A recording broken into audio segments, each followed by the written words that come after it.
This segment, I want to talk about the management of tourism, because as an industry, it is affected by a whole range of different things.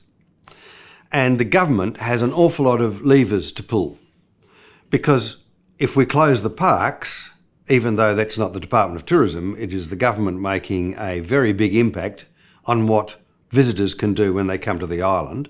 And one of the key attractions of a visit to Tasmania is our natural, wonderful, abundant heritage. So therefore, whatever Parks does has a massive effect on the experience of our visitors. So the government has a lot of different roles to play, let alone does it own a shipping line which gets 20% of the people to come. So let's start with the government. At the very top of the government, of course, is the Premier. We're very lucky to have a Premier who is actually the Minister at the same time, but he's called the Premier for Tourism because when tourism is discussed at various ministers' meetings, it's our Premier that fronts up, and it does hold a lot of weight. We've then got the State Growth Minister. Now, that state growth involves roads, infrastructure, so that's signage and all sorts of other things. State growth involves events, which is a mammoth part of our attraction, and that's Michael Ferguson is the Minister. We've got the Minister of Environment and Parks, which I've mentioned earlier, which is Roger Jensch. Now, we've got the Minister for Arts and Heritage. Now, an awful lot of our built stock is heritage. Part of the attractiveness of Hobart as a city, we've had a lot of debate over the last 2 or 3 years, is about height restrictions. That all is about the heritage of our lovely island. So Elise Archer is the Minister for Arts and Heritage. And then we've got the government shipping line, and that's the TT line, and the CEO is Bernard Dwyer. So broader tourism industry, there are 3 or 4 other organisations. Tourism Australia promotes Australia as a tourism destination internationally. So Tourism Australia has traditionally only ever spent any of its money overseas. So Tourism Australia has offices and representatives in America, Europe, Asia, all different countries. Now, because of this pandemic, they are changing their focus because they cannot be promoting Australia internationally as there are no flights, no access. So they are promoting Australia to Australians over the next few months. They're going to spend $130 million. It's a massive amount of money. So apart from Tourism Tasmania spending money and our own little individuals trying to spend money about generating and stimulating Australians to go on holiday, Tourism Australia is also going to be doing that soon. But traditionally, their responsibility is selling Australia to overseas markets. Tourism Tasmania promotes Tasmania as an effective tourism destination. Regional tourism organisations, they promote the 4 different disparate regions, and the visitor centres and tourism associations promote their local regions. So we've got Tourism Australia promoting Australia, Tourism Tasmania promoting the state, the regional tourism organisations promoting the regions, and the local visitor centres and tourism associations promoting their towns. I hope that makes sense. Starts just like a big funnel. Now, there are 2 sides in tourism. There is the demand side, which is trying to get people to come to Tasmania, and the supply side, which is the attractions, the roads, the infrastructure, the national parks, the backpackers, all the different organisations and systems that actually deliver the experience once the customers get here. So there's a demand, creating a demand for people, and the supply side. It's divided completely into 2. Tourism Tasmania runs the demand side for Tasmania, and state government through the Department of State Growth runs the supply side. So what do they actually do? In Tourism Tasmania, they are responsible for building awareness. They make ads, they get people to read about us, they talk about social media, they make sure that they have ambassadors, they discuss with carriers about what the best routes are, how they can help market different routes, if Jetstar or in the old days of Virgin, which particular route might hold them the best opportunities, how they could market those particular cities. So they are spruiking ambassadors and getting people talking about Tasmania everywhere. So that's what Tourism Tasmania is all about. They create a desire to travel. Tourism Australia, as I said, only works internationally. It's Tourism Tasmania is the domestic marketer. Tourism Australia, up until now, promotes Australia as a tourism destination internationally. They can, for you, they can supply industry statistics. They can keep you informed about marketing activities across the globe. You can leverage off their marketing campaigns and you can use them. You can understand what their brand is at the moment, and because they are using various different brands at different times of the year, and you can lock into those brands if you want to. So Tourism Australia, people often think it's only for the big boys to join in. No, it's not. Anybody can actually access their offices and their tools and their use anywhere you like. Tourism Tasmania is a very similar organisation, but it's only related to Tasmania. It doesn't sell Australia at all. Obviously, but from Tourism Tasmania, it's funded by our government in the state. It's involved in marketing campaigns, research. It keeps you informed through industry newsletters and updates. It's got a very good image gallery with some approvals that you can use, and it manages the Australian Tourism Data Warehouse. So you can find lots of assistance through tourismtasmania.com.au. The latest campaign, which I've just got some slides for you, is all about coming down for air.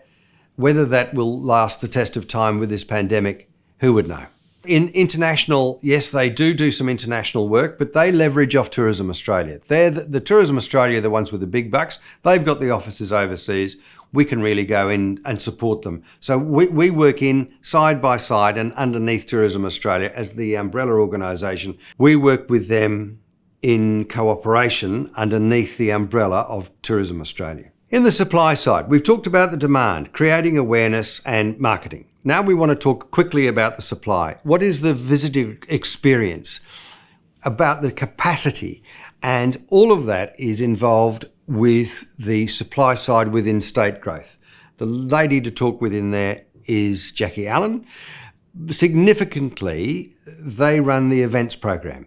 Now that is from the big events of helping to get cricket test matches here, about what might happen with the TSO. Events Tasmania helps with the supercars. Events Tasmania helps with AFL. Events Tasmania manages some very big things for Tasmania and Dark Mofo.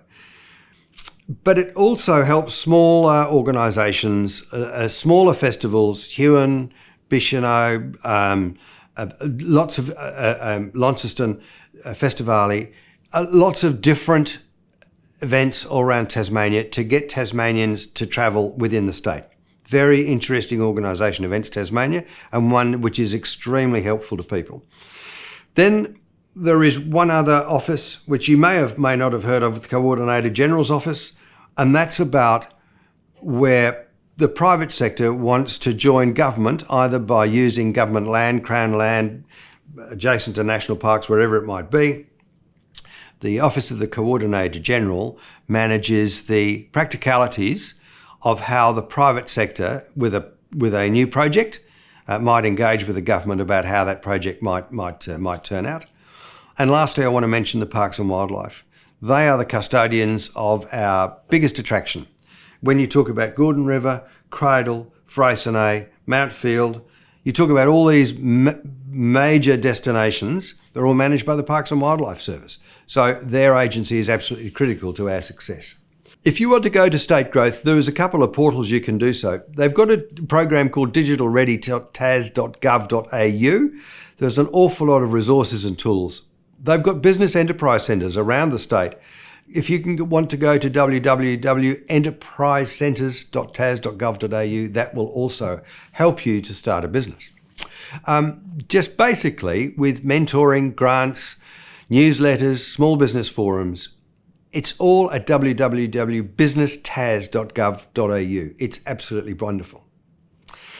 Now I want to go to the organisations that run tourism, because there are private sector organisations. There are two big ones, TICT and the THA. The TICT runs accreditation and star ratings. They manage political lobbying.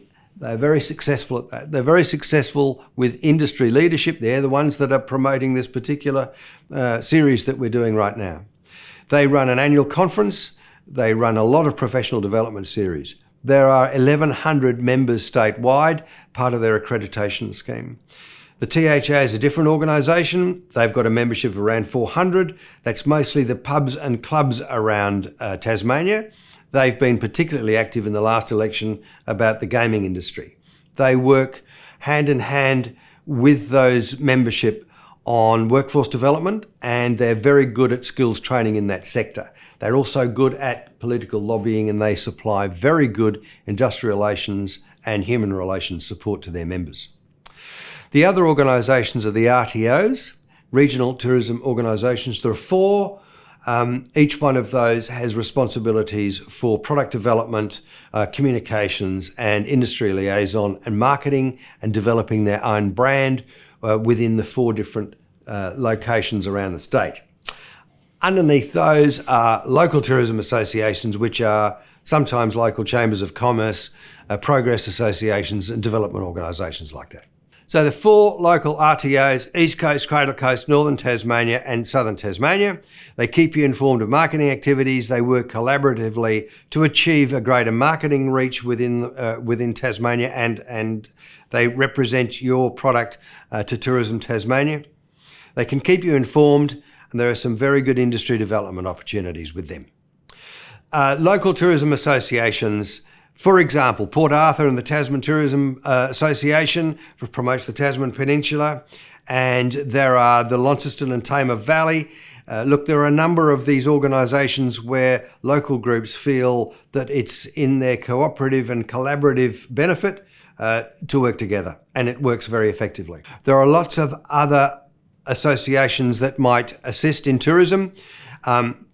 There's Cruise Australia that manages the cruise ship business. Heritage Tasmania, Brand Tasmania, Tourism Research Australia, Business Events Tasmania, and the International Visitor Survey. So let's start with Business Events Tasmania. That's the peak body that runs the business events section. So that's the Convention Bureau. It's a not-for-profit, but it's about sales and marketing for conferences and meetings within Tasmania. Its primary role is to create business events within Tasmania. So it's part of the MICE section called Meetings, Incentives, Conferences and Exhibitions. It's got 187 members in the state. The Tourism Information Centres, they've been around forever. It's the yellow eye. And some of them work particularly well, some of them are not so successful. Some of them are in the main centre of the city. And if you think about the one in Hobart, that actually runs an awful lot of the day programs from cruise ships. So that has been a very successful organisation. Some of the ones in more remote regions might not be quite so valued by the organisation, but they are well versed in very local, down-to-earth information delivery for visitors. Brand Tasmania is brand new. Look, it was only established this year, and it had an act in 2018. It was established late in 2019, so it's really been in business for less than 12 months. New chair is Nick Haddo from Bruny Island, and if you want to understand it more, and it's a wonderful piece of work, the power of place branding, which is www.tasmanian.com.au. It's a very good piece of work.